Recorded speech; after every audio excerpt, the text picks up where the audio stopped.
اعوذ باللہ من الشیطان الرجیم بسم اللہ الرحمن الرحیم وقالوا لن تمسنا النار الا ایاما معدودا قل اتخذتم عند اللہ عہدا فلن یخلف اللہ عہدہ ام تقولون علی اللہ ما لا تعلمون قالوا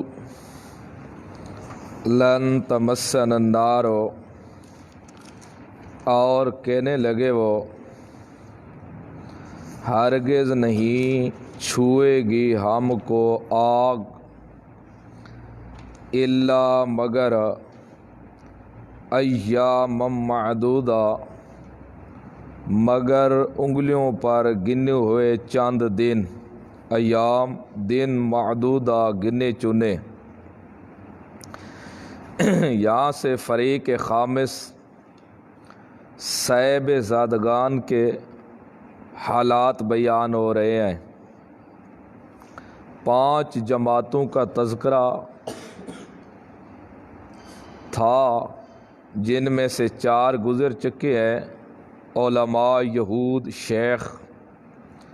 دوسرے علماء، دوسرے جو تھے منافقین یہود، اور تیسرے نمبر پر وہ علماء یہود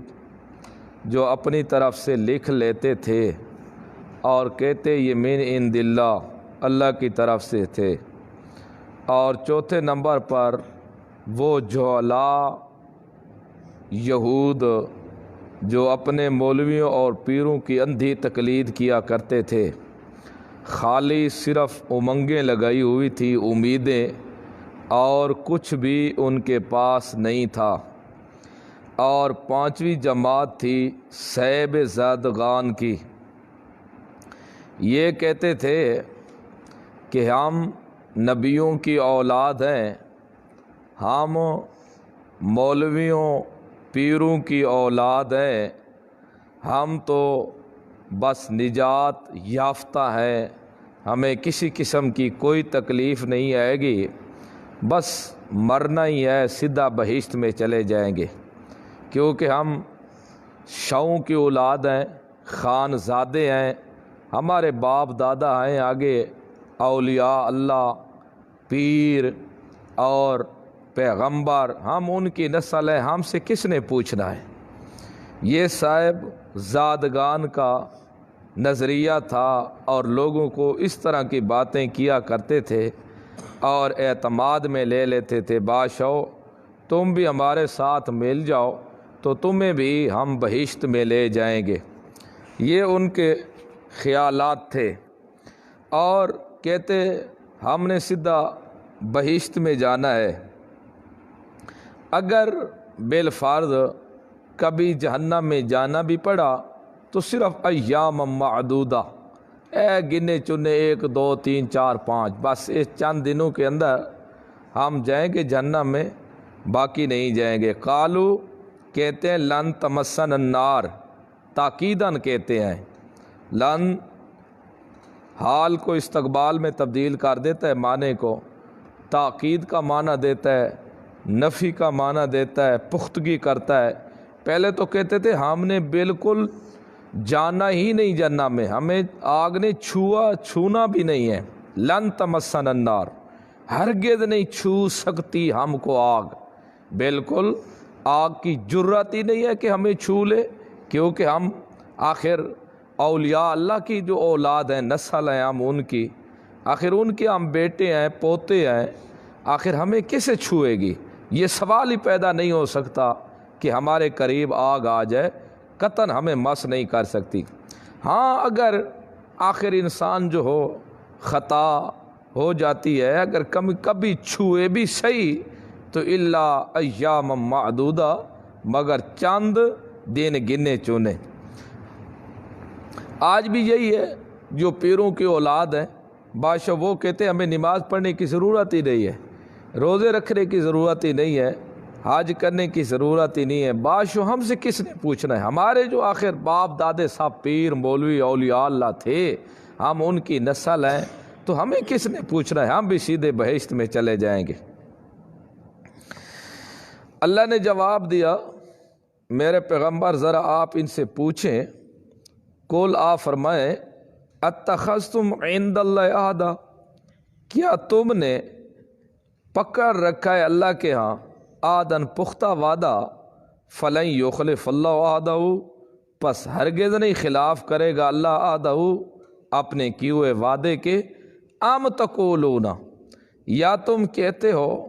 اللہ اللہ کے اوپر ما وہ با لا تعلمون جو تم نہیں جانتے، آیا تم نے اللہ کے ہاں پختہ وعدہ لے رکھا ہے؟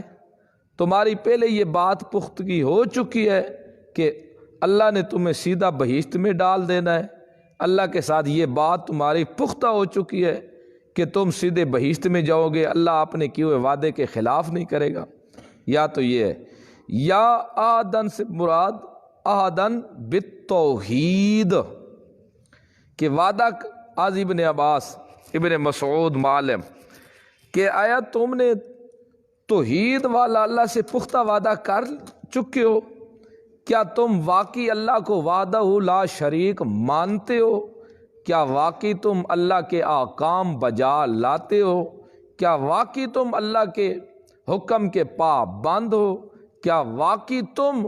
اللہ نے جو تمہیں حکم کیا ہے اس کے اوپر عمل کرنے والے ہو؟ کیا اللہ کی توحید والا جو وعدہ تھا وہ تم پختہ کر چکے ہو اللہ کے ساتھ؟ تم توحید کے اوپر پختہ ہو اور اب اللہ اپنے وعدے کے خلاف نہیں کرے گا؟ کیا واقعی ایسا تم کر رہے ہو؟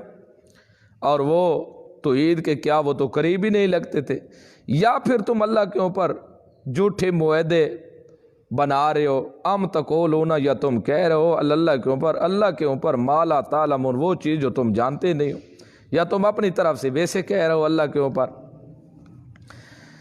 بلا، کیوں نہیں، ویسے تم بہشت میں چلے جاؤ گے، بلا کیوں نہیں، من کسب سیئاتن، جس نے کمائی نہ برائی، جس نے کمائی برائیاں، وَأَحَاطَتْ بِهِ خَطِیئَتُهُ، اور گھیر لیا ہے اس کو اس کے گناہوں نے، گھیر رکھا ہے اس کو اس کے گناہوں نے، فَأُولَٰئِکَ، پس ثمرہ اس کا یہ ہے، اصحاب النار، وہ ساتھی ہوگا آگ کا، ہم فیہا، وہ اس آگ میں خالدون، ہمیشہ رہیں گے۔ ضابطہ خدا بندی، یہ تخفیف اخروی بھی ہے، من کسب سیئاتن، جس نے برائی کمائی نہ برائیاں، برائی بمانا یا شرک ہے، از ابن عباس تفسیر مدارک، جس نے کمائی نہ برائیاں، اللہ کا وعدہ ہے، چاہے کو وہ نبی کی اولاد ہو، پیر کی ہو، اولیاء اللہ کی ہو، یا کسی بڑے نیک صالح کی کیوں نہ ہو، جس نے برائی کمائی، جس نے کیا شرک، وَأَحَاطَتْ بِهِ خَطِیئَتُهُ، اور اس کے گناہوں نے اس کو گھیر لیا ہے، تو یاد رکھو وہاں یہ نہیں چلے گا کہ ہم نبیوں کی اولاد ہیں، ولیوں کو، نہ، یہ لوگ جہنم کے ساتھی ہوں گے، چاہے وہ نبیوں کی اولاد ہو یا ولیوں کی یا پیروں کی یا مولویوں کی ہو، اس کا ثمرہ آگ ہوگا اور وہ ہمیشہ رہیں گے۔ تو یہاں سے یہ وہ مراد شخص ہے جو کافر ہیں، جو مشرک ہے، وہ شخص جس نے برائی کمائی، سیئہ بمانا شرک ہے، جس نے شرک کیا، وہ شرک والے جو گناہ ہیں، اس کے کفر والے گناہ ہیں، بدعات والے گناہ ہیں، اللہ کے احکام کی مخالفت والے جو گناہ ہیں، جتنے بھی اس نے گناہ کیے ہوئے ہیں، سارے گناہوں نے اس کو گھیر رکھا ہے۔ تو یہاں سے کافر انسان مراد ہے۔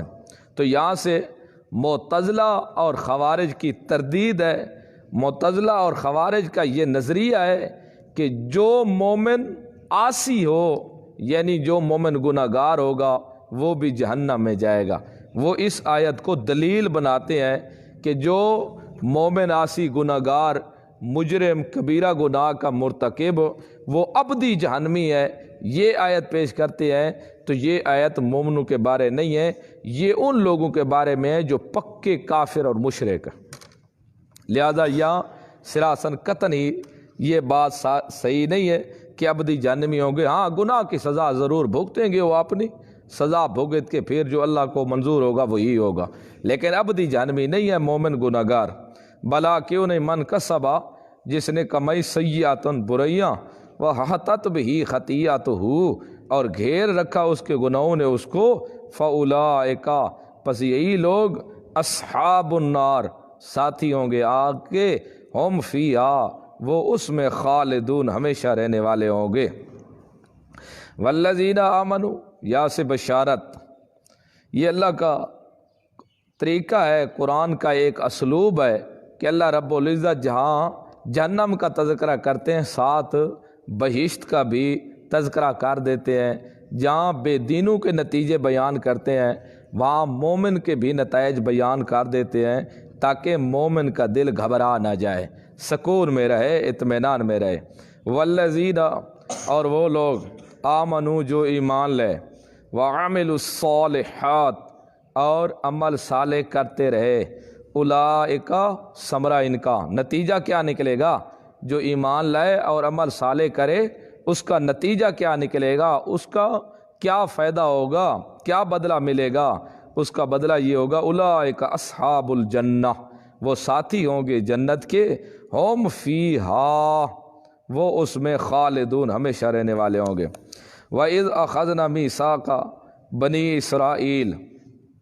یہ تیسری نو شروع ہو رہی ہے یہاں سے، یہود کی عملی جو کردار تھے ان کے یہاں سے بیان ہو رہے ہیں۔ موجودہ یہود کی خباثتیں یہاں بیان ہوں گی، جو موجودہ یہود تھے ان کی بھی یہاں سے خباثتیں بیان ہو رہی ہیں۔ یعنی اے موجودہ بنی یہودیو، تم پرانے باپ دادا والی عادتیں چھوڑو، تم وہی عادتیں نہ اپناؤ جو پہلے تمہارے باپ دادا کی عادتیں تھیں۔ یہ موجودہ کی خباثتیں یہاں سے شروع ہو رہی ہیں۔ وَإِذْ أَخَذْنَا مِيثَاقَ بَنِي اسرائیل، اور جب لیا ہم نے پختہ وعدہ بنی اسرائیل سے۔ کئی بار بتا چکا ہوں کہ اسرائیل عبرانی زبان کا لفظ ہے، اور اے اللہ کے بندے اس کا معنی ہے، اور لقب ہے حضرت یعقوب علیہ السلام کا۔ بنی اسرائیل، یہاں حقوق اللہ کے بعد حقوق العباد بیان ہو رہے ہیں، یہ بھی ساتھ ساتھ بیان ہو رہے ہیں۔ تو حقوق اللہ کے ساتھ حقوق العباد، پہلا حقوق اللہ بیان ہو رہا ہے، ہم نے پختہ وعدہ بنی اسرائیل سے لیا، یہ تھا کہ لا تعبدوا الا اللہ، تم اللہ سے نہ تم عبادت کرو مگر صرف اللہ کی، اللہ کے ساتھ شریک نہ ٹھہراؤ کسی کو۔ یہ تشریح ہے میثاق،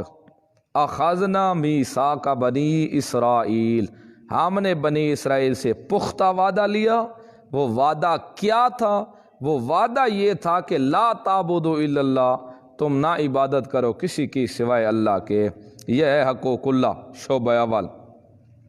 یہاں نفی بمانا نہیں ہے۔ دوسرا وبالوالدین، یہ حقوق العباد بیان ہو رہے ہیں۔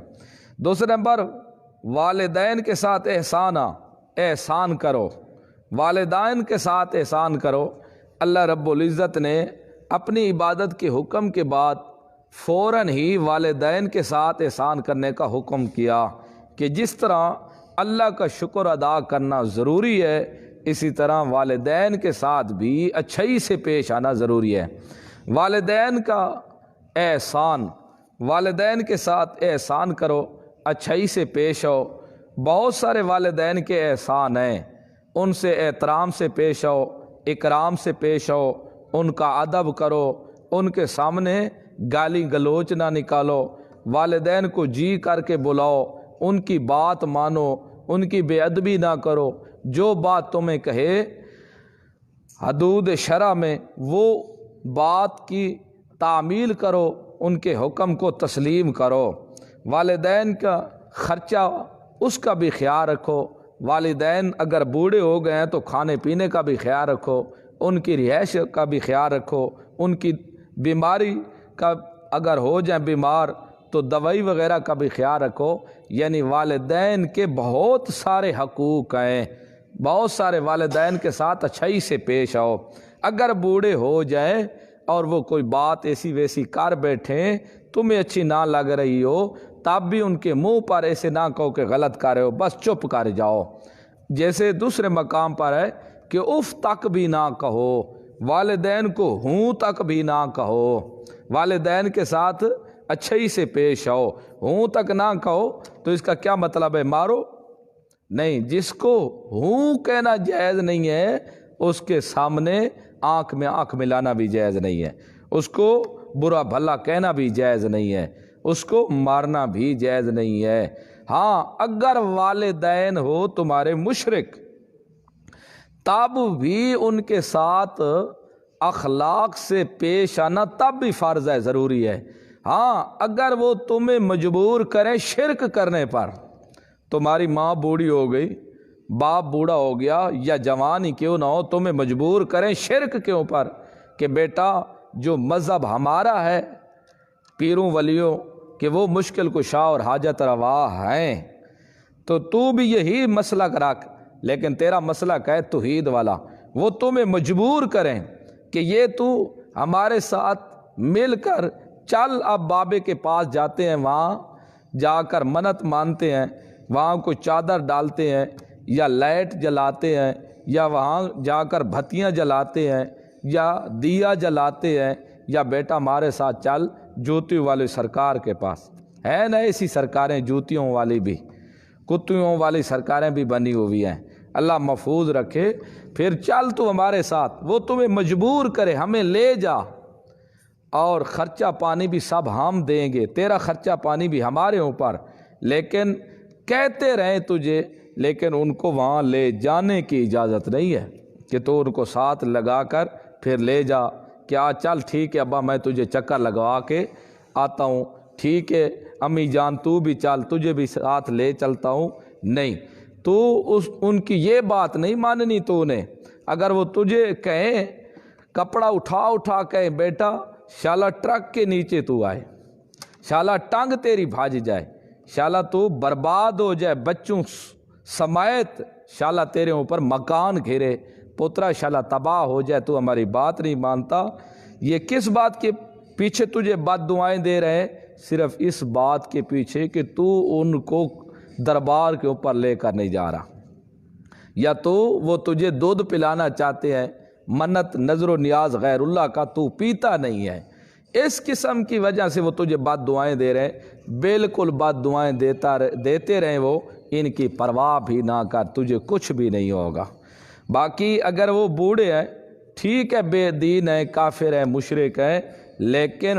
پھر بھی انسانی تقاضے کے مطابق تیرے والدین ہیں، ان کی عزت بھی کر، احترام بھی کر، ان کے خرچے کا بھی خیال رکھ، ان کو کھلا بھی صحیح، پلا بھی صحیح، ان کی جوتی کپڑے ہر چیز گرمیاں سردیوں کے جو اسباب ہیں وہ بھی ان کے بھی خیال رکھ، سب کچھ پیش آ جا، لیکن جب دین کا مسئلہ آ جائے پھر چھوڑنے بھی پڑے ہیں تب بھی چھوڑ دے، جیسے باب ابراہیم نے چھوڑ دیا تھا۔ واجرنی ملیہ، جب اس کو باپ نے کہا تھا میرا گھر چھوڑ کر چلا جا، ابراہیم علیہ السلام نے کہا تھا ابا یہ تو منظور ہے مجھے گھر چھوڑنا، لیکن شرک مجھے منظور نہیں ہے۔ تو اس لیے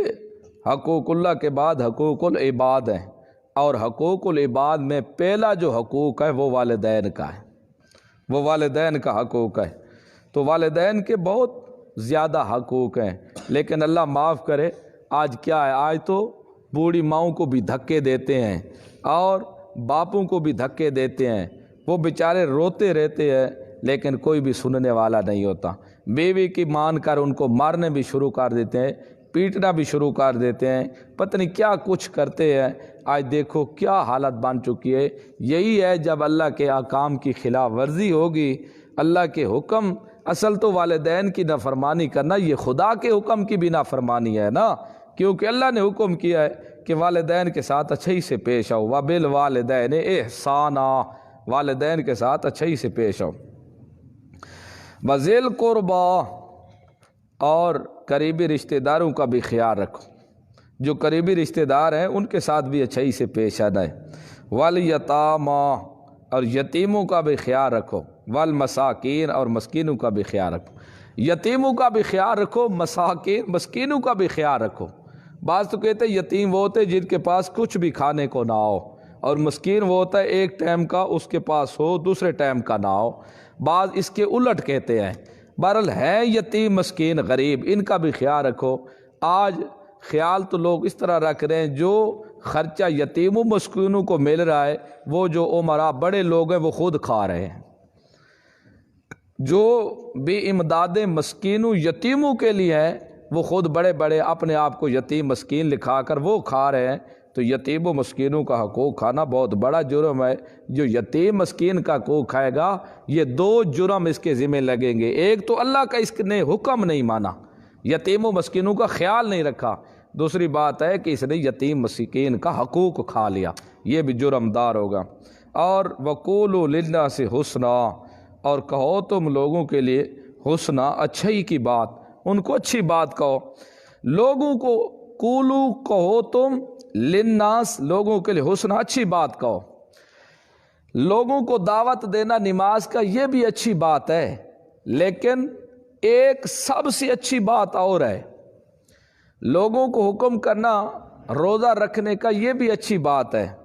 لوگوں کو حکم کرنا تہجد کے بارے میں کہنا، مشورہ دینا یہ بھی اچھی بات ہے، غریب مسکین کا خیال رکھنے کے لیے کہنا یہ بھی اچھی بات ہے۔ لیکن یہ سب اچھی باتیں بعد میں ہیں، سب سے پہلی جو اچھی بات ہے وہ لا الہ الا اللہ کی دعوت دینا ہے، ان کو لا الہ الا اللہ کی دعوت دینی ہے۔ داڑھی رکھانے کی دعوت دینا ہے یہ اچھی بات، اور پردے کا دعوت دینا اس کو کہ گھر والوں کو پردہ دے، اپنی جوان بچیوں کو بیوی کو، یہ بھی اچھی بات ہے۔ یہ سب دعوتیں ہیں، یہ بھی دینی ہے، لیکن سب سے جو پہلی دعوت دینی ہے وہ لا الہ الا اللہ کی دعوت دینی ہے، یہ سب سے اچھی اور بہتر بات ہے۔ اگر یہ دعوت دے گا، اب نماز کی دعوت دے، روزے کی دے، زکوٰۃ کی دے، حج کی دے، غریب و مسکینوں کے حقوق کی دے، ان چیزوں کی اب جو وہ دعوت دے گا، اب یہ دعوت اس کے لیے فائدہ مند ہوگی۔ اگر وہ یہ دعوت لا الہ الا اللہ کی پہلے نہیں دے گا، وہ بدعات کرتے رہیں گے، شرک کرتے رہیں گے، اللہ کے ساتھ اوروں کو شریک کرتے رہیں گے، تو پھر یہ قطعاً ہی قابل قبول نماز کہنے کا، روزہ کے بارے میں کہنے کا، زکوٰۃ کے بارے میں کہنے کا، یہ دعوتیں دینے کا کوئی فائدہ ہی نہیں ہوگا۔ سب سے پہلا فائدہ لا الہ الا اللہ کا۔ تو یہ لوگوں کو لا الہ الا اللہ کی خوش خلقی کے ساتھ دعوت دینا، لا الہ الا اللہ کے بارے میں سمجھانا کہ لا الہ الا اللہ، یہ لوگوں کے ساتھ سب سے بڑی اچھائی ہے۔ یہ نا اس کو لا الہ الا اللہ کی دعوت نہ دینا اور نماز کی دعوت دینا، اگر وہ اس کا نظریہ ٹھیک نہیں ہے تو اس کو لا الہ الا اللہ کی دعوت نہ دینا، نماز کی دینا، روزے کی، یہ ان کے ساتھ تم اچھائی نہیں کر رہے، یہ ان کے ساتھ برائی کر رہے ہو، کیونکہ سب سے پہلے اس کا عقیدہ بناؤ، نظریہ اس کا قرآن کے مطابق بناؤ، اس کو قرآن کے مطابق لے آؤ، اس کا ایمان بناؤ، پھر اس کو یہ لے آؤ نماز کی طرف۔ اب وہ وضو کرے ٹھنڈے پانی کے ساتھ، سردیوں میں نماز پڑھے، وقت نکالے، اب اس کو فائدہ ہوگا۔ جب اس کا ایمان ہی نہیں ہوگا تو پھر اس کو کیا فائدہ ہوگا؟ تو سب سے پہلی جو اچھی دعوت، بہتر اور اچھے خلق اخلاق والی دعوت ہے، وہ دعوت یہی لا الہ الا اللہ کی، یہ دعوت دو۔ قولوا للناس حسنا، کہو تم لوگوں کے لیے اچھی، یعنی خوش خلقی کی بات کہو۔ اب خوش خلقی کی بات کیا کہہ دی ہے؟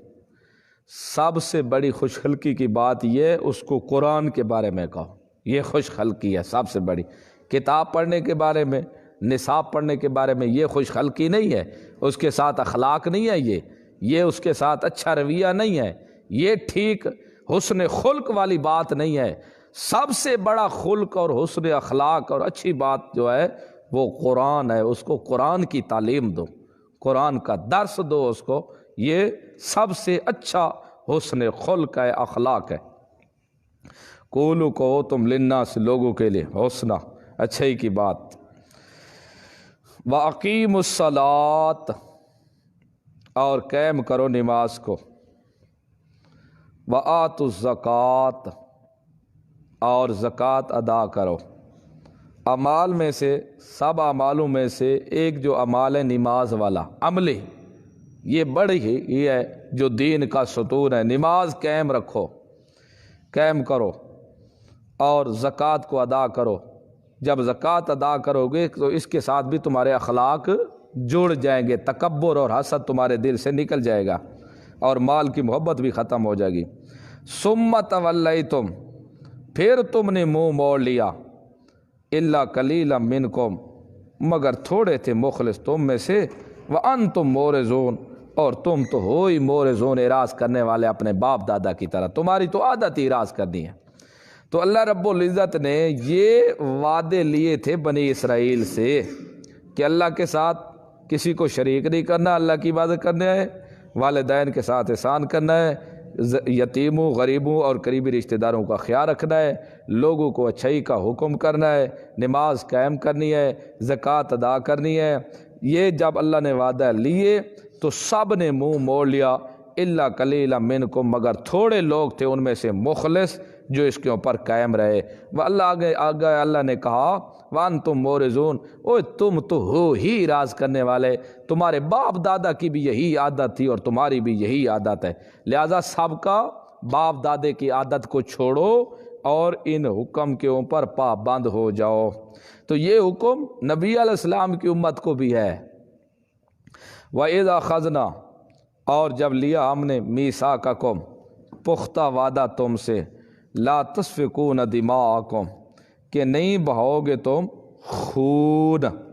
ولا تخرجون انفسکم، اور دوسرا حکم یہ کیا تھا کہ تم نہیں نکالو گے ایک دوسرے کو، انفسکم اپنے آپ کو، من دیارکم تم اپنے گھروں سے، تم اپنے آپ کو اپنے گھروں سے نہیں نکالو گے۔ تو اپنے آپ کو تو کوئی نہیں نکالتا، تو ہم مسلک لوگوں کو، جو ہم مذہب، ہم مسلک اور ہم دین لوگ جو ہے نا، ایک دین میں جو تم مشترک ہو، ایک دوسرے کو ایک دوسرے کے گھر سے نہیں نکالو گے۔ تو اللہ نے کہا تم اپنے آپ کو گھروں سے نہیں نکالے گے، کیونکہ مسلمان آپس میں بھائی بھائی ہوتے ہیں، انما المسلمون اخوۃ،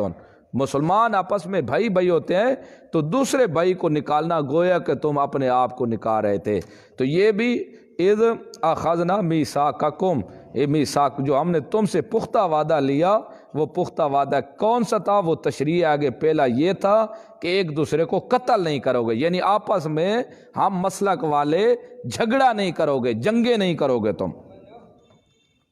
اور دوسرے نمبر پر تم اپنے آپ کو گھروں سے نہیں نکالو گے، یعنی ہم مذہب جو ہے ایک دوسرے کو گھروں سے نہیں نکالو گے، تم اپنی جماعت والوں، دین والوں کو گھروں سے نہیں نکالو گے۔ ولا تخرجون انفسکم من دیارکم ثم اقررتم، پھر تم نے اقرار کیا، یعنی ٹھیک ہے اللہ یہ وعدہ پختہ ہو گیا، ہم آپس میں بھی نہیں لڑیں گے، اور ہم جو جماعتی ہیں ایک مسلک کے اوپر ہے، دین کے اوپر ہے، ہم ایک دوسرے کو ایک دوسرے کے گھر سے بھی نہیں نکالیں گے۔ پھر تم نے یہ اقرار کیا، ٹھیک ہے ہمارا وعدہ ہو گیا، وَأَنْتُمْ تَشْهَدُونَ، اور تم اس گواہ کیوں، اس تشہدون، تم ہمیشہ گواہ ہی رہے اس مسئلے پر، یعنی پھر بھی تم نے یہ حرکتیں کی ہیں، پھر بھی تم حرکتیں کرتے رہے ہو، ایک دوسرے کو تم نے نکالا بھی ہے، آگے خود تشریح آ رہی ہے۔ ثم انتم ہؤلاء، پھر تم یہ لوگ تھے، تقتلون انفسکم، تم نے قتل کیا اپنے آپ کو، یعنی اپنے دینی بھائیوں کو قتل بھی کیا، یہ عہد شکنی ہے، وعدہ کر کے تم نے توڑ دیا ہے، پھر تم نے اپنے بھائیوں کو قتل بھی کیا تھا، وَتُخْرِجُونَ فَرِيقًا مِّنْكُمْ، اور تم نے نکالا تھا ایک فریق کو، منکم جو تم میں سے تھے، من دیارہم اپنے گھروں سے، ہم جماعتیوں کو تم نے گھروں سے بھی نکال دیا تھا ایک فریق کو، وَتَظَاهَرُونَ عَلَيْهِمْ بِالْإِثْمِ، اور تم نے غلبہ پایا تھا ان کے اوپر بالاسم، گناہ کر کے، تم نے ان کے ساتھ زیادتیوں بھی کی تھی، گناہ بھی کیا تھا مخالفت کر کے، والعدوان، اور زیادتیاں بھی کی تھی تم نے ان کے اوپر، وَإِن يَأْتُوكُمْ أُسَارَىٰ، اگر آتے وہ تمہارے پاس قیدی ہو کر، تو فادوم، تو ان کو چھڑا لیتے، وَهُوَ، حالانکہ وہ محرم علیکم، حرام کیا گیا تھا تم پر، اخراجہم، نکالنا ان کا۔ یہ ذرا سمجھو، اللہ نے یہودیوں سے وعدہ لیا کہ تم نے ہم مسلک جو تمہارے ہیں ایک دوسرے کو قتل نہیں کرنا، آپس میں لڑنا نہیں ہے۔ دوسری بات یہ ہے کہ تم نے ایک دوسرے کو گھر سے نکالنا نہیں، انہوں نے کہا ٹھیک ہے وعدہ ہو گیا۔ لیکن پھر بھی انہوں نے کیا کیا، ایک دوسرے کے ساتھ لڑے۔ بنو خزرج، اوس، یہ دو قبیلے تھے مدینے کے اندر۔ تو پھر مدینے کے اندر یہ بڑے قبیلے تھے، دو قبیلے تھے یہودیوں کے، قریظہ اور نذیر، ایک اس کا حلیف بن گیا، ایک اس کا حلیف بن گیا۔ جب خزرج اور اوس آپس میں لڑتے تھے تو ان کو ان کا ساتھ دے کے لڑنا پڑتا تھا، یہ بھی ان کے ساتھ مل کے لڑنا شروع ہو جاتے، تو یہ بھی دوسرے یہودی جو تھے جو ان کے مسئلہ کے تھے ان کو گھر سے نکال دیتے، اور ان میں سے بعض کو قتل بھی کرنے لگ گئے، کیونکہ ایک دوسرے کے حلیف تھے، ایک اوس قبیلے کا، ایک خزرج قبیلے کا، نذیر، بنو قریظہ اور نذیر یہ بھی ان کے حلیف تھے، ایک اس سائڈ سے تھا ایک اس سائڈ سے۔ جب وہ لڑتے یہ بھی ان کے ساتھ مل کر لڑتے، تو ایک دوسرے کو قتل بھی کرنے لگ گئے، ایک دوسرے کو نکالنے بھی لگ گئے۔ اور اللہ جب یہ قیدی ہو کر، ایک قبیلہ ان میں سے قیدی ہو جاتا نا، تو یہ دوسرے والے جو تھے اس کو جا کر چھڑا کر لے آتے۔ ان کو کہا جاتا ہے یہ تم کیوں چھڑاتے ہو ان کو؟ کہتے اللہ کو ہم نے وعدہ دیا تھا کہ جب تم میں سے کوئی قیدی ہوگا نا تو وہ ایک دوسرے کو چھڑا لے گا۔ اللہ نے کہا چلو ٹھیک ہے، یہ تو میں نے وعدہ لیا تھا، لیکن بات یہ کہ یہ بھی تو وعدہ لیا تھا نا کہ ایک دوسرے کو نکالو گے بھی نہیں، لڑو گے بھی نہیں۔ تم نے یہ کیا کام کر رکھا ہے کہ اگر ایک قید ہو جائے تو چھڑا لیتے ہو، تو شروع سے لڑو ہی نہیں، نکالو ہی نہیں، تو پھر قید کیوں ہو وہ آدمی؟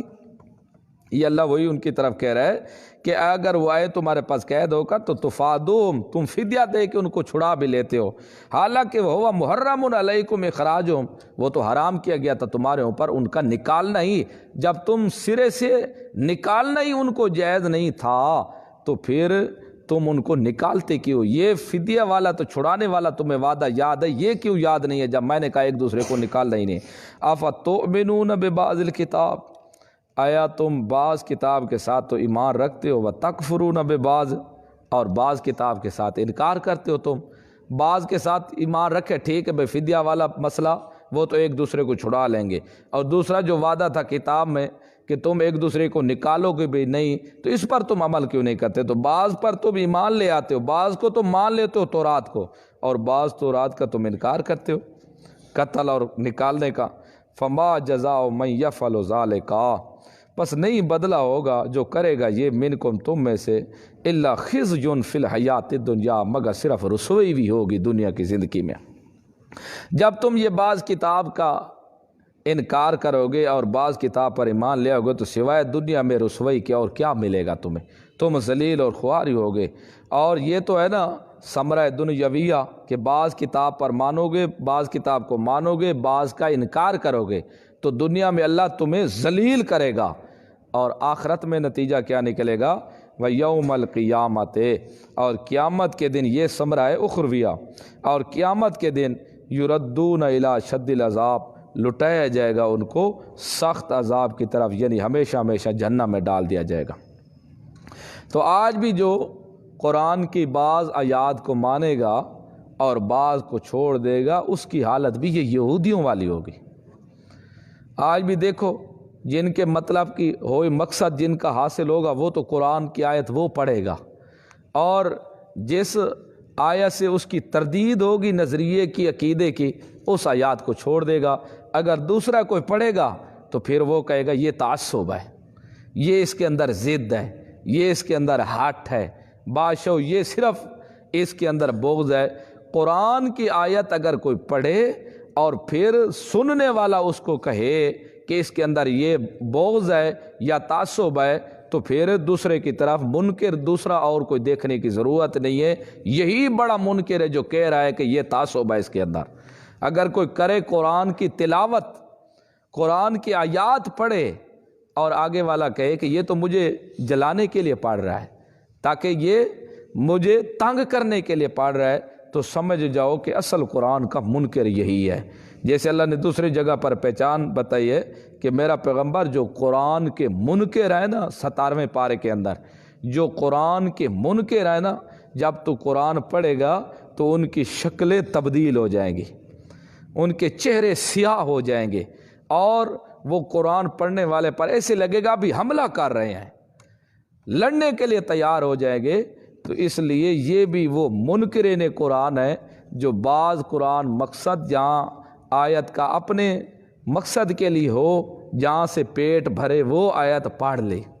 اس کو پڑھ لیا، لیکن جہاں سے چوٹ لگے پیٹ کے اوپر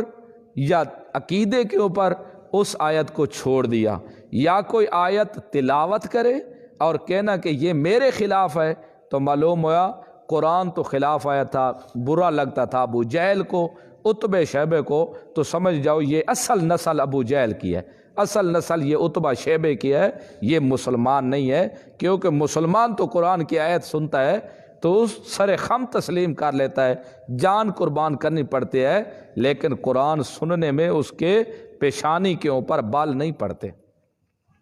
تو آج آپ دیکھیں قرآن کی بھی آیت قرآن کی پڑھ کے دیکھیں، دوسرے آپ قرآن کی آیت ان کو قرآن کی آیتیں پڑھ کے نا صدقات والی سنائے جائیں، سبحان اللہ، اڑیں گے اوپر، چھت اڑا دیں گے مسجد کی۔ جب آپ ان کے سامنے نوافلی صدقات کی پڑھیں گے نا، اللہ کے راستے میں خرچ کرو، ایک کے بدلے 700 گنا زیادہ اللہ دے گا۔ جب یہ آپ آیت میں سبحان اللہ سبحان اللہ پٹیج جب آپ ان کے سامنے اس قسم کی آیتیں جب آیت پڑھیں گے نا آپ قرآن کے، ان کے سامنے کوئی اور جب پڑھیں گے نا آپ ما انت بمسمع من فی القبور جب آپ ان کے پڑھیں گے نا سامنے قال الظالمون ان تتبعون الا رجلا مسحورا لا تنکحوا المشرکات، اس قسم کی اور بھی آیتیں جب پڑھیں گے نا انہ لیس لہ سلطان علی الذین آمنوا علی ربہم یتوکلون قل رب اعوذ بک من ھمزہ، یہ جب ہمزات الشیاطین اس قسم کی آیات جب پڑھیں گے نا تو اگر ان کے متھے کے اوپر آ جائے تیوری، اگر وہ کہنے لگ جائے یہ تعصب ہے، یہ ان کے اندر آگ بھڑکی بھری ہوئی ہے، سمجھ جاؤ اصل سب سے بڑا قرآن کا دشمن یہی ہے۔ قرآن تو مسلمانوں کے لیے ہے، مسلمان تو قرآن کی کسی آیت سے چڑ نہیں کر سکتا۔ اگر قرآن کی آیت کوئی تلاوت کرے اور سننے والا یہ تھوڑی معمولی سی متھے کے اوپر تیوری چڑھا لے یا معمولی سے زبان سے کوئی لفظ کہہ دے کہ یہ تعصب کی بات ہے، سمجھ جاؤ ابو جہل کی نسل یہی ہے، سمجھ جاؤ کہ یہ عتبہ شیبہ کی نسل، نمرود کی نسل سے یہی آ رہا ہے۔ قرآن تو ان سے برداشت نہیں ہوتا۔ ہاں اگر بات ہو کوئی باپ دادے کی، بات ہو کسی ملا پیر کی، اگر بات ہو کسی قرآن کے خلاف ہو، بالکل پھر متھے کے اوپر تیوری چڑھائے۔ اگر ہو قرآن کی آیات پھر اس قسم کی بات کرے تو خبردار، اس قسم کی بات کرنے والا مسلمان کبھی نہیں ہو سکتا۔ تو آج بھی میں بتا رہا ہوں کہ یہ یہودیانہ طریقہ اپنائے ہوئے، افتؤمنون ببعض الکتاب وتکفرون ببعض، بعض کے ساتھ تم ایمان رکھتے ہو اور بعض کا تم انکار کرتے ہو۔ پھر جب جو شخص بعض کتاب کو مانے اور بعض کا انکار کرے، اس کی سزا خود اللہ نے بیان کی ہے، وہ ہے خزی فی الحیات الدنیا، دنیا میں اللہ اس کو ذلیل کر دے گا، اور وہ یوم القیامت، جب دن ہوگا قیامت کا، یردون الی شد العذاب، اللہ اس کو سخت عذاب کی طرف لٹائے گا، سخت عذاب میں ڈالے گا اس کو۔ تو لہذا قرآن مکمل کے اوپر ایمان رکھنا ہے۔ اگر ایک شخص 30 پارے قرآن کے ہیں، کلہم، جتنی بھی آیات قرآن مقدس میں موجود ہیں ان میں سے سب کے اوپر ایمان ہے اس کا، لیکن صرف نصف آیت کو نہیں مانتا، یا ایک کہتا ہے سارے قرآن کے جتنے بھی ہیں کلمات یہ سب میں سر خم تسلیم ہے، لیکن صرف ایک آیت یہ نہ ہوتی نا، بس ٹھیک ہے، تو یہ ایسے اسلام کا دشمن ہے جیسے پورے قرآن کا منکر دشمن ہے۔ تو اس لیے قرآن مسلمان پڑھے اور اس کے متھے کے اوپر تیوری آ جائے تو سمجھ جاؤ کہ یہ یہودیات سے پیچھے آ رہے۔ تو بعض تفسیر محب الرحمان نے بڑے قیمتی ایک نکتے کی بات لکھی ہے، اس نے کہا کہ آپ کو ایسے بھی ملیں گے یہودیانہ طریقے والے علماء، اس امت میں بھی موجود ہیں یہودیانہ والے، یہودی جو اپناتے ہیں طریقے کہ بعض کے اوپر ایمان ہے اور بعض کے منکر ہیں وہ، تو ان کے اوپر بھی جب قرآن کی تلاوت کی جائے تو اس قسم کے ان کی تیوری بھی متھے ان کے جلنے لگ جاتے ہیں، تو یہ بھی سارا طریقہ انہی کا آ رہا ہے۔ اصل یہ آپ سمجھ جائیں کہ یہ یہودیانہ علماء میں سے آ رہے ہیں جن کو بیچاروں کو قرآن برداشت نہیں ہو سکتا۔ وَمَا اللَّهُ بِغَافِلٍ عَمَّا تَعْمَلُونَ، اور نہیں ہے اللہ بے خبر جو کوئی تم عمل کرتے ہو، یعنی جو کوئی تم اعمال کرتے ہو اللہ اسے بے خبر نہیں ہے۔ اولئک الذین اشتروا الحیات الدنیا، یہ تتمہ 9 ثالث تیسرا ہے، علت ثمرات ہیں جو احکام الہی کی مخالفت کرتے ہیں نا۔ اولئک الذین، یہی وہ لوگ ہیں، اشتروا الحیات الدنیا، جنہوں نے خرید لیا دنیا کی زندگی کو بالآخرہ، آخرت کے بدلے، جنہوں نے آخرت کے بدلے دنیا کی زندگی خریدا، اللہ کے احکام کو چھوڑ دیا، اللہ کے احکام کی مخالفت کرنی انہوں نے شروع کر دی۔ فلا یخفف عنہم العذاب، پس نہیں ہلکا کیا جائے گا ان سے عذاب، ولا ہم ینصرون، اور نہ وہ مدد کیے جائیں گے۔ نفی شفاعت کاری، بار بار سمجھا چکا ہوں کہ مشرکین مکہ کے غلط نظریات میں سے ایک غلط نظریہ یہ بھی تھا کہ وہ اپنے معبودوں کے بارے میں کہتے تھے کہ یہ ہمیں زوری زور چھڑا لیں گے، ہماری مدد کریں گے۔ اللہ نے کہا وہاں جب میں گرفت کروں گا تو ان سے عذاب دور کرنے والا بھی کوئی نہیں ہوگا، ان کی مدد کرنے والا بھی کوئی نہیں ہوگا۔ وَلَقَدْ آتَيْنَا مُوسَى الْكِتَابَ، اور دی تحقیق دی ہم نے موسیٰ علیہ السلام کو کتاب، وَقَفَّيْنَا مِن بَعْدِهِ بِالرُّسُلِ، وَقَفَّيْنَا، اور پے در پہ، من بعدہ، موسیٰ علیہ السلام کے بعد، بالرسل، رسول بھیجتے رہے، موسیٰ علیہ السلام کے بعد پے در پہ ہم رسول بھیجتے رہے، یہاں تک کہ یہ سلسلہ جاری رہا سلسلہ، یہاں تک کہ آتینا عیسیٰ ابن مریم، ہم نے عیسیٰ بن مریم کو بینات، دلائل دیے، یعنی انجیل دی، معجزات دیے۔ موسیٰ علیہ السلام کے بعد ہم رسول بھیجتے رہے، کہتے ہیں ہزاروں کی تعداد میں رسول ہیں۔ بعد نے کہا موسیٰ علیہ السلام کے بعد عیسیٰ علیہ السلام تک 4000 رسول آئے تھے، اللہ نے بھیجے تھے،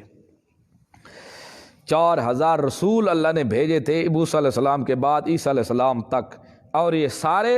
موسیٰ علیہ السلام کے دین کی پرچار کرتے رہے، جو کتاب موسیٰ علیہ السلام کو ملی تھی اسی کتاب کی تبلیغ کرتے رہے تھے، تورات کی۔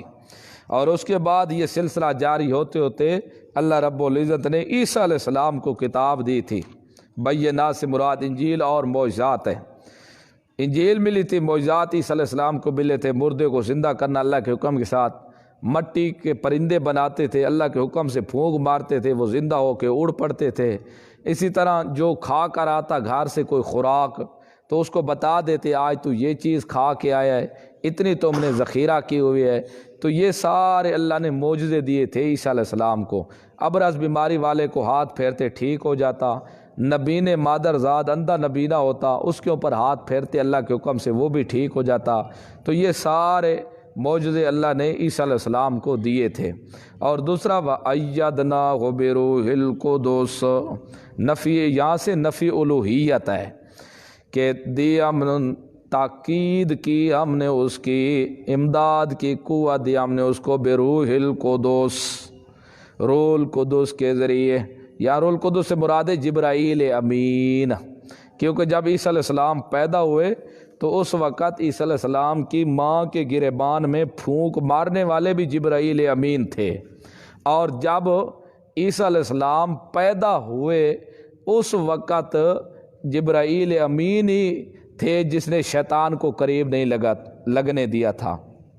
مس نہیں ہونے دیا تھا، یہ بھی لکھا ہے مفسرین نے۔ اور جبرائیل امین ہر وقت حضرت عیسیٰ علیہ السلام کے ساتھ ہی رہتے، عیسیٰ علیہ السلام کے ساتھ ہی رہتے تھے جبرائیل امین۔ یہ اللہ نے جبرائیل امین کو ان کی امداد، قوت، طاقت دی تھی، جو جبرائیل امین ان کے ساتھ رہتے ان کی امداد کی تھی۔ اللہ نے نفی کی الوہیت کی کہ جو خود محتاج ہو امداد کا وہ دوسروں کے لیے الہ کیسے بن سکتا ہے؟ جو خود آپ محتاج ہو اپنی امداد نہیں کر سکتا، دوسرا اس کی امداد کے لیے ساتھ ہے جو خود محتاج ہو، وہ دوسروں کے لیے مشکل گشا، حاجت روا، اور ان کی امداد کیسے کر سکتا ہے؟ افکلما جاکم رسول، آیا جب کبھی بھی آیا تمہارے پاس رسول، بما وہ مذہب لے کر، لا تہوا انفسکم جس کو تمہارے جیوں نے پسند نہیں کیا، تو استکبر تم تکبر کرتے تھے، ففریقن کذبتم، تکبر کا نتیجہ یہ نکلا کہ تم نے بعض کو تو قتل کر دیا، ففریقن کذبتم، ایک فریق کو تو تم جھٹلاتے تھے، وفریقن تقتلون، اور ایک فریق کو تم قتل کرتے تھے، یہ ایک فریق کو تم قتل کرتے تھے۔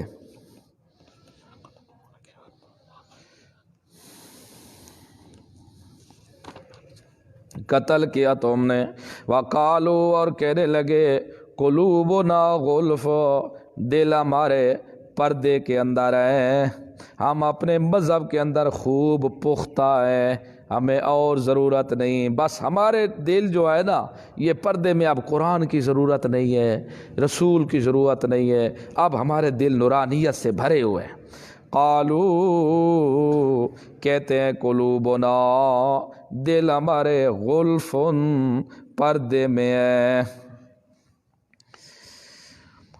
یعنی ہم اپنے مذہب کے اوپر پختہ ہیں، اب ہمیں تیری بات کی ضرورت نہیں۔ اللہ نے کہا اصل بات یہ ہے دل ان کے پردے میں نہیں ہے، بلکہ اللہ کی طرف سے ان کے اوپر لعنت ہے۔ لعنت کیوں ہوئی ہے؟ بے کفرہم، بسبب ان کے انکار کے۔ یہودی کہتے تھے نا ہمارے دل پردے میں، اب ہمیں قرآن کی ضرورت نہیں، ہمارا مذہب کافی ہے، ہم اپنے مذہب کے اوپر پابند ہیں، بس دل ہمارے غلاف میں، اب جیسے غلاف میں قرآن کو ٹھپ دو نا، کپڑا کسی چیز کے اوپر چڑھا دو، بس نہ کوئی اندر والی بیر اور باہر والی اندر، بس ہمارے سینوں میں باش و تورات کا علم بھرا ہوا ہے، مذہب ہے، بس ہمارا اپنا جو دین تھا اس کے اوپر ہم قائم ہیں۔ اللہ نے کہا اصل میں پردے نہیں ہے، میں بتاتا ہوں تمہارے اوپر اللہ کی لعنت ہے، بل لعنہم اللہ، بلکہ لعنت کی ان کو اللہ نے بے کفرہم، بسبب ان کے کفر کے، یہ لعنت کا سبب ان کا کفر تھا۔ فقلیلا ما یؤمنون، پس تھوڑا تھا جو وہ ایمان لائے، یا تو ثمرہ لعنت کا بہت تھوڑا تھا جو وہ ایمان لائے، یا تو بندے تھوڑے تھے جو ایمان لائے، یا تھوڑا تھا ایمان، تھوڑا ایمان لائے جو ان کی کامیابی کے لیے بھی کافی نہ ہوا۔ لما جاءہم کتاب، جب آ گئی ان کے پاس کتاب،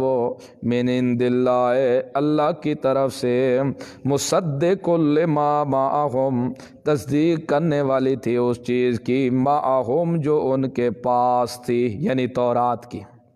یہ نو خامش یہاں سے شروع ہے۔ تم اپنے آبا و اجداد کو چھوڑو، تم نے خود خاتم الانبیاء کی تکذیب کی ہے، تم کہتے ہو بڑے دیندار ہیں ہم، بڑے مسلمان ہیں، جب تمہارے پاس کتاب بمانا یہاں قرآن ہے، یہ تنوین، تفخیم، تعظیم، عظمت بیان کرنے کے لیے، جب بڑی عظمت والی کتاب تمہارے پاس آ چکی تھی، مراد قرآن ہے، یہ تنوین تعظیم کے لیے، من عند اللہ، اللہ کی طرف سے، وہ بڑی عظمت والی کتاب تھی، اور دوسرے نمبر پر جو تمہارے پاس تورات موجود تھی اس کی بھی تصدیق کرنے والی تھی۔ مصدق لما معہم، تصدیق کرنے والی تھی اس چیز کی جو ان کے پاس تھی، وَكَانُوا مِن قَبْلُ، اور تھے وہ پہلے سے، یستفتون، وہ خبریں، وہ فتح طلب کرتے تھے، علی الذین کفروا، ان لوگوں پر جو کافر تھے۔ مشرکین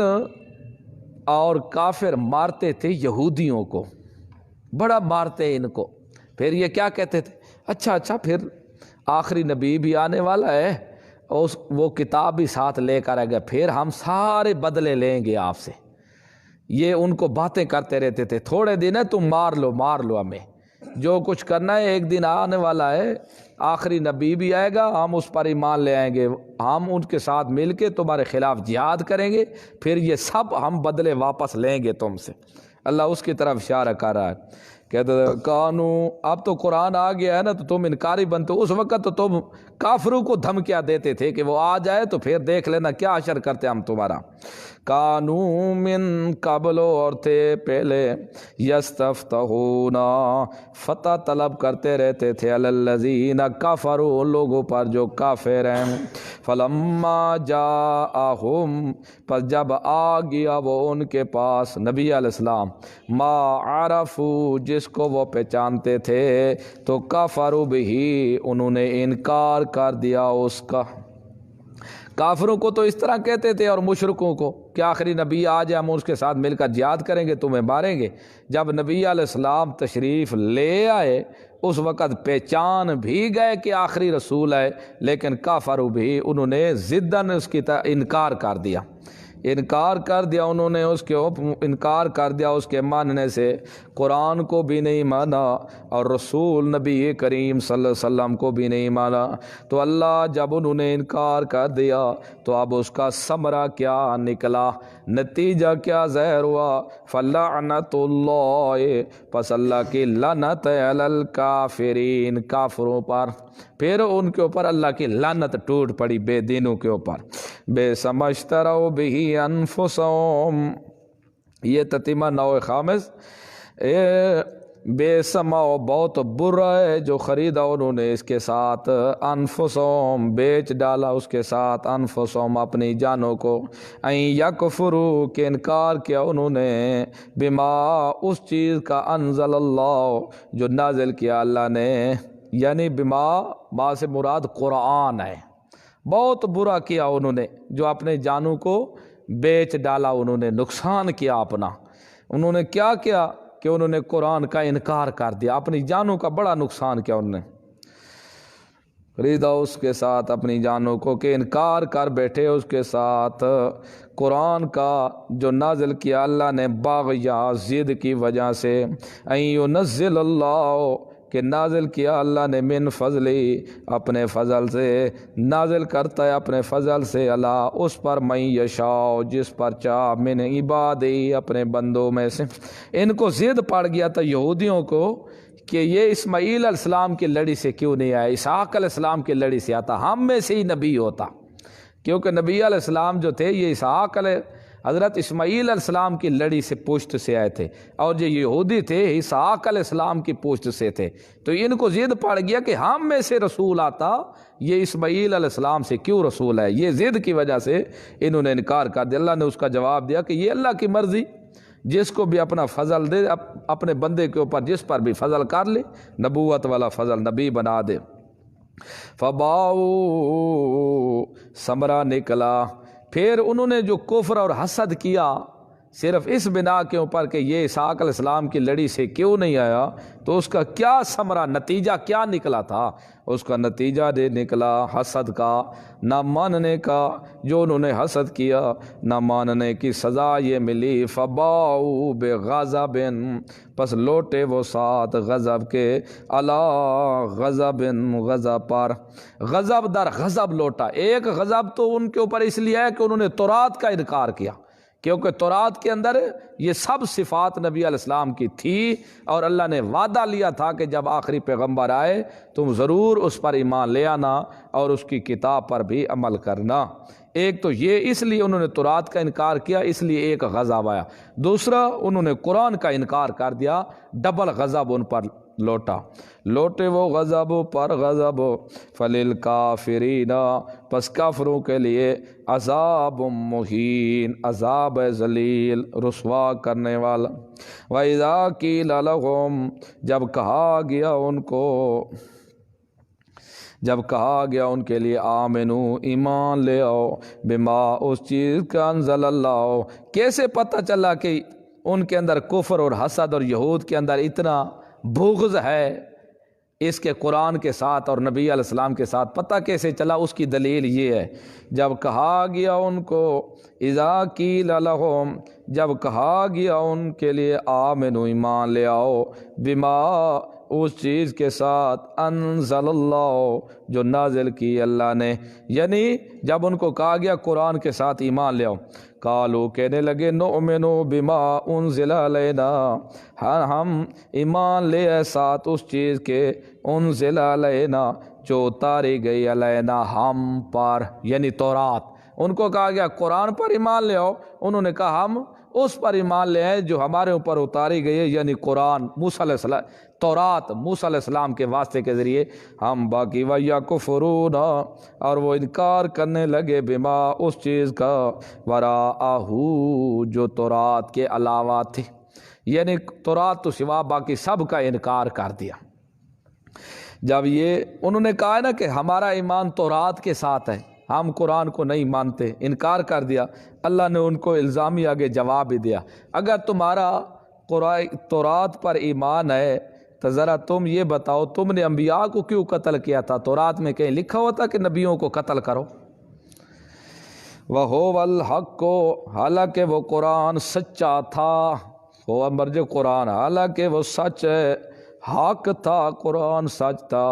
مصدقا لما معہم، تصدیق کرنے والا تھا، لما اس چیز کی معہم جو یہودیوں کے پاس تھی، یعنی قرآن نے آ کر تورات کی تصدیق کی کہ واقعی یہ اللہ کی نازل شدہ کتاب ہے جو موسیٰ علیہ السلام کو ملی تھی۔ قل، تو کہے میرا پیغمبر، تم جو کہتے ہو ہمارا تورات کے اوپر ایمان ہے، لیکن ایمان تمہارا تورات کے اوپر نہیں ہے، ذرا بتاؤ اگر تورات پر ایمان ہے تو یہ تم نے انبیاء کو قتل کیوں کیا تھا؟ کیوں انبیاء کو قتل کیا تھا؟ کیا تورات میں یہ بات لکھی ہوئی ہے؟ قولا، فرما دے میرا پیغمبر، فلما تقتلون، پس کیوں تم نے قتل کیا تھا انبیاء اللہ، اللہ کے انبیاء کو قتل کیوں کیا تھا؟ من قبلو، پہلے، ان کنتم مؤمنین، اگر تم مومن ہو، تورات پر ایمان لانے والے، اگر تمہارا تورات پر ایمان ہے تو انبیاء کو قتل کیوں کیا تھا؟ تورات میں کہیں لکھا ہوا تھا کہ جو نبی ہے اس کو قتل کر دو؟ وَلَقَدْ جَاءَكُمْ، اگر تمہارا تورات پر ایمان ہے، تم نے بچڑے کو الہ کیوں بنا لیا تھا؟ کہیں لکھا ہوا تھا تورات میں کہ بچڑے کو الہ بناؤ؟ وَلَقَدْ، اور تحقیق، جاءکم، تحقیق آیا تمہارے پاس موسیٰ بالبینات، واضح دلائل لے کر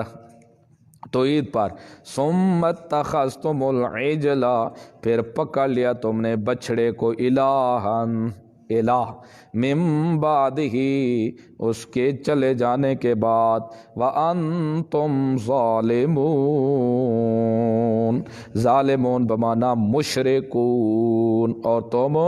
مشرک ہو گئے۔ پھر تم نے یہ کام کیوں کیا؟ اگر تورات کے اوپر ایمان ہے تو بتاؤ تم نے بچڑے کو الہ کیوں بنایا تھا؟ جب موسیٰ کوئی طور پر آیا تو تم نے بچڑے کو پیچھے سے الہ بنا لیا، یہ تم نے شرک کیوں کیا تھا؟ یہ کہیں لکھا ہوا ہے تورات میں شرک کرو؟ لہذا یہ جو تمہارا دعویٰ ہے کہ ہم تورات پر ایمان رکھتے، یہ جھوٹا ہے، صاحب صرف دعویٰ کر رہے ہو۔ دوسری بات ہے کہ یہ انبیاء کو قتل کیوں کرتے تھے؟ اس لیے کہ انبیاء تو لے آئے تھے نا، تو مسئلہ توحید آگے تھے، جو علماء، سو، پیر، یہ بڑے بڑے سربراہ، سرمایہ کار لوگ، دنیا پرست، خیش پرست، تو ان کے لیے مسئلہ توحید یہ رحمت نہیں، ان کے لیے تو مسئلہ توحید ان کے حق میں تو ان کو زحمت نظرتا تھا، کیونکہ ملا صاحب کو نظر آ رہا تھا کہ اگر میں یہ مال ہوں تو نظر نیازیں یہ کھاتے تھے، یہ تو چھوٹ جائیں گی، یہ کل خانیاں تو ہم سے چھوٹ جائیں گی، یہ دھاگے تویز یہ تو سارے چھوڑنے پڑیں گے ہمیں، یہ تو یتیموں مسکینوں کے جو ہم مار جائے ساری مڈی اٹھا کر گھر لے آتے ہیں، یہ تو ہمیں چھوڑنی پڑے جائے گی، یہ جو بکرے چھترے ہم لیتے ہیں غیر اللہ کے نام کے ہم کھاتے ہیں، یہ تو حرام ہے، یہ تو کہیں گے چھوڑ دو۔ اس لیے انہوں نے پیغمبروں کو قتل کرنا شروع کر دیا تھا تاکہ ہماری سربراہیاں ختم نہ ہوں اور ہمارے بند نہ ہوں یہ کام۔ آج بھی یہی ہے کہ جو بھی حق مسئلہ بیان کرے گا اس کے پیچھے زور لگائیں گے کہ کسی طریقے سے یہ بند ہو جائے، کیوں؟ اس لیے کہ اگر یہ اس کی بات مانی جائے تو ہمیں کس نے ختم پڑھانے ہیں، ہم سے کسی نے چلیسویں کرانے ہیں، اور ہم سے کس نے مسجد میں کھڑ کے پوری اگاڑی کرانی ہے اور ہم سے کس نے یہ کول خانیہ تیجے پڑھوانے ہیں؟ تو اس قسم کے یہ ہم سے آج کس نے ہم کو یہ بکرے چھکرے مرغ دینے ہیں؟ نظر و نیازیں ہماری بند ہو جائیں گی، جمعراتیں بند ہو جائیں گی، جمعے بند ہو جائیں گے، یہ ساری جو چیزیں کھیرنیاں شیرنیاں دودھ یہ سب پیتے ہیں یہ بند ہو جائیں گے۔ اس لیے یہ مسئلہ توحید مان لیں گے تو یہ سب بند ہو جائے گے۔ اس لیے انہوں نے انبیاء کو قتل کرنا شروع کر دیا تاکہ جو خواہش پرست تھے وہ اپنی خواہش کے اوپر عمل کریں، جو دنیا دار تھے وہ دنیا پرستی میں رہیں، جو مولوی پیر لوگوں کے مال کھا رہے تھے ہڑپ کر رہے تھے وہ اپنی سربراہی کے اوپر برقرار رہے۔ اس لیے انہوں نے انبیاء کو قتل کرنا شروع کر دیا تھا۔ اللہ نے کہا اچھا تم کہتے ہو ہم تورات کے اوپر عمل کرتے ہیں، ذرا یہ بتاؤ جب ہم نے تمہارے اوپر پہاڑ اٹھایا تھا خیر کا اٹھایا تھا؟ کیوں اٹھایا تھا ذرا بتاؤ نا اپنی زبان سے۔ اس وقت تم تورات کے اوپر عمل کر رہے تھے، ہم نے پہاڑ بھی اٹھا لیا کہ مانو اس کو، اس وقت تو مان گئے، پھر ہٹ کے تم نے نافرمانی کی۔ اگر تورات کے اوپر تمہارا عمل ہے تو یہ پہاڑ ہم نے کیوں تمہارے سر پر کھڑا کیا تھا؟ تو یہ اللہ ان کو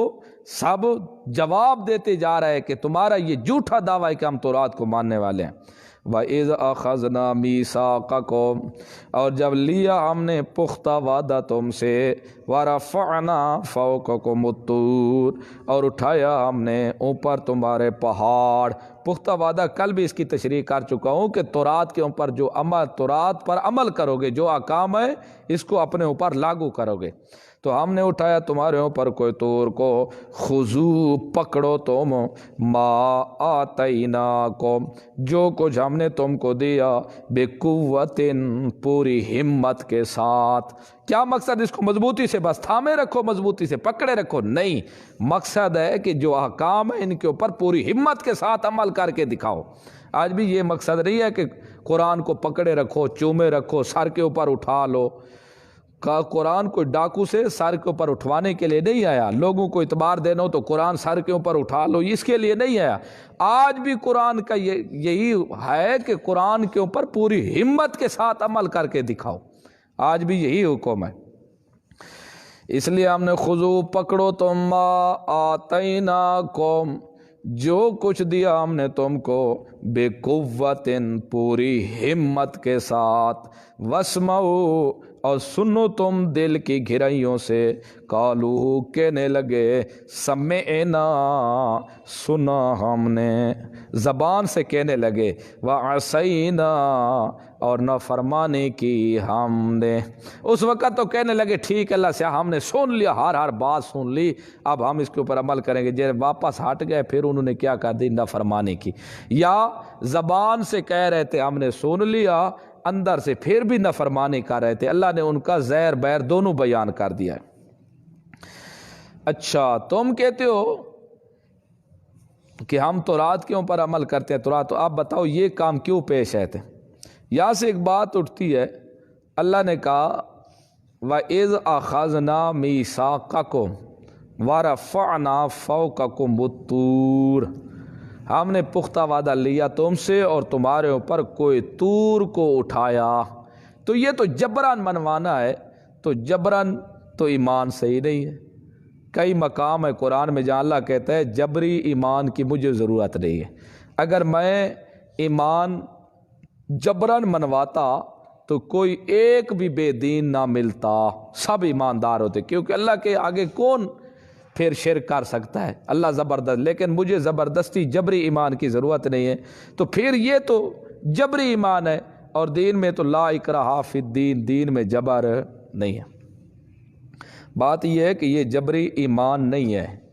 ایمان کا دعویٰ وہ پہلے کر چکے تھے، دعویٰ ایمان کا پہلے کر چکے تھے، اور اب پھر دعویٰ جب ایمان کا ہو چکا تھا، تورات پر ایمان لے آئے، موسیٰ علیہ السلام پر ایمان لے، پھر بعد میں جب وہ حرکتیں کرنے لگے پھر تو حکم جبر، پھر تو جباریت ضروری ہوگی۔ جیسے ایک بندہ ہے، اسلام جو ہے یہ لا اکراہ آیت ہے نا، لا اکراہ فی الدین، دین میں جبر نہیں ہے، تو لوگ کیا جی دین میں تو جبر نہیں ہے۔ اس آیت کا تعلق یہ نہیں کہ جو کلمہ پڑھ لے اس کے ساتھ تعلق نہیں ہے کہ دین میں جبر نہیں ہے۔ اس کا تعلق ہے ابتدائے کلمہ پڑھنے کے وقت کسی کو زبردستی کلمہ نہ پڑھاؤ کہ تلوار اٹھا کے یا مشین اٹھا کے اس کو میں تجھے پڑھ کلمہ، زبردستی، لا اکراہ فی الدین، دین میں داخل کرتے وقت جبر نہیں ہے، زبردستی کو داخل نہ کرو۔ ہاں جب اسلام میں داخل ہو جائے گا کلمہ پڑھ لے گا، اب اگر کرے گا یہ چوری، اب کرے گا زنا، اب اس کے اوپر حدیں جاری ہوں گی، کیونکہ اسلام چند رسموں کا نام نہیں ہے، اسلام چند احکام کا نام نہیں ہے، اسلام نام ہے اللہ کی سلطنت اور حکومت اور مکمل دستور اور آئینے کا نام ہے۔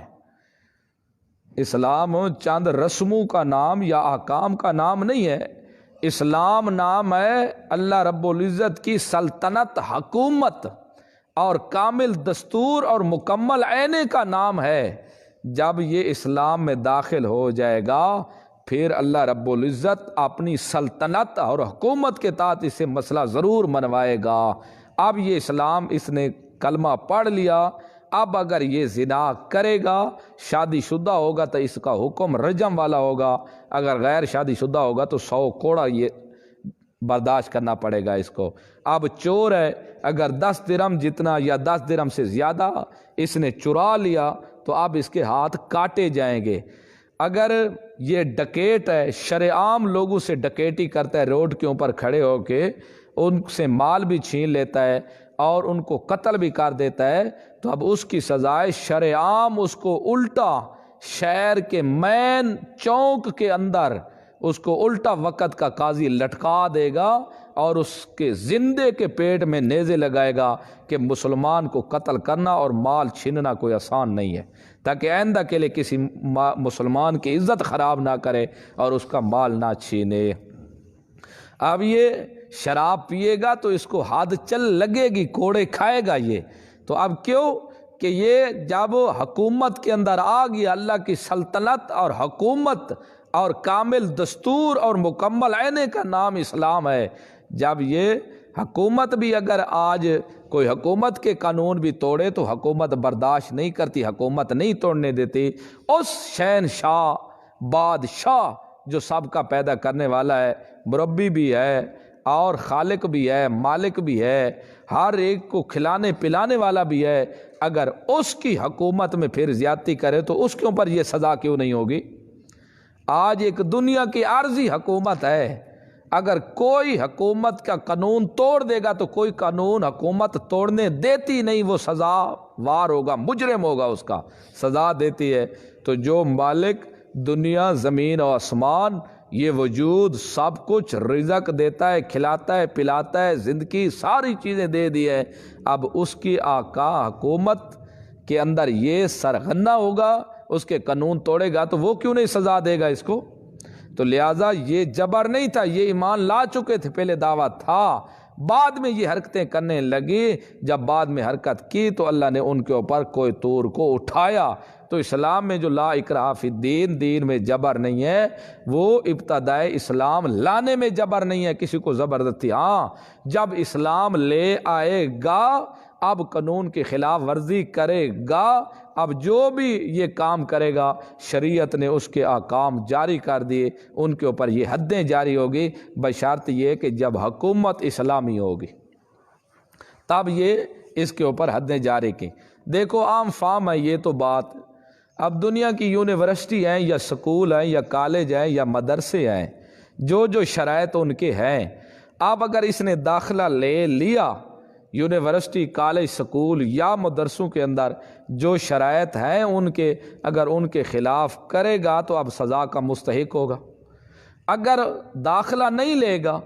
تو باہر والے سے پوچھتا بھی کوئی نہیں ہے۔ ہم مثال کے طور پر یونیورسٹی میں نہیں پڑھتے، ہم سے کس نے پوچھنا؟ یونیورسٹی والے نے کہ آپ یونیورسٹی میں کیوں نہیں ہیں، آپ نے سر کے ساتھ ایسا اونچا کیوں بولا، آپ نے درخواست کیوں نہیں لکھی، آپ نے چھٹی کیوں نہیں مانگی، آپ نے یہ کام کیوں؟ ہم سے کوئی پوچھ سکتا ہی نہیں، کیوں کہ ہمارا اس کے ساتھ تعلق ہی نہیں، ہمارا داخلہ ہی نہیں۔ ہاں جب ہمارے پاس کوئی داخلہ لے گا، اب وہ ہمارے قوانین توڑے گا، اب ہم اس سے پوچھیں گے، کیونکہ اس نے داخلہ لے لیا ہے۔ اگر وہ داخلہ نہیں لیتا تو ہم اسے پوچھ نہیں سکتے، اس کی مرضی جو بیر کرتا پھرے۔ تو اس لیے یہ اسلام میں جو آئے گا بعد میں یہ کام غلط کرے گا، جن جن کے اوپر حدیں ہیں وہ اسلام اس کے اوپر حد جاری کرے گا۔ تو یہاں بھی کوئی طور جو اللہ نے ان کو اٹھایا تھا یہ جبر نہیں تھا، اللہ وہ ایمان لا چکے تھے، ایمان کا دعویٰ تھا، یہ لانے کے بعد پھر انہوں نے جب یہ حرکتیں کی تب اللہ نے ان کے اوپر کوئی طور کو اٹھایا۔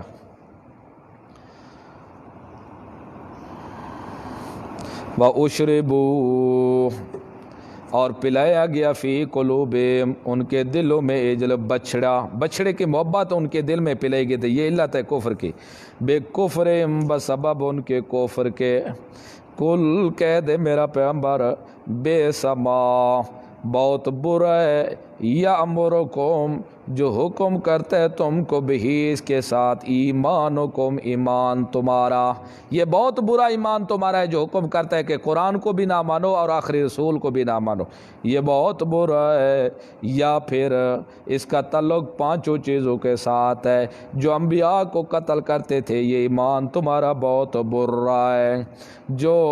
بچھڑے کو الہ بنایا، جو تمہارے ایمان نے تجھے حکم کیا، یہ ایمان تمہارا بہت برا ہے۔ جو اللہ کے ساتھ وعدہ کیا پھر تم نے وعدہ توڑ دیا، یہ ایمان تمہارا بہت برا ہے۔ جو تمہارے دل میں بچھڑے کی محبت پیچ چکی تھی، بیٹھ گئی تھی، یہ ایمان تمہارے نے پسند کیا، تو یہ ایمان تمہارا بہت برا ہے۔ بے سما یامرکم، برا حکم کرتا ہے تم کو ساتھ اس کے، ایمانکم، ایمان تمہارا، ان کنتم مؤمنین، اگر تم اپنے گمان کے مطابق ایمان لانے والے ہو تورات پر، تو پھر تمہیں یہ ایمان تمہارا بہت برا حکم کرتا ہے، اس طرح کرنا نہیں چاہیے تھا۔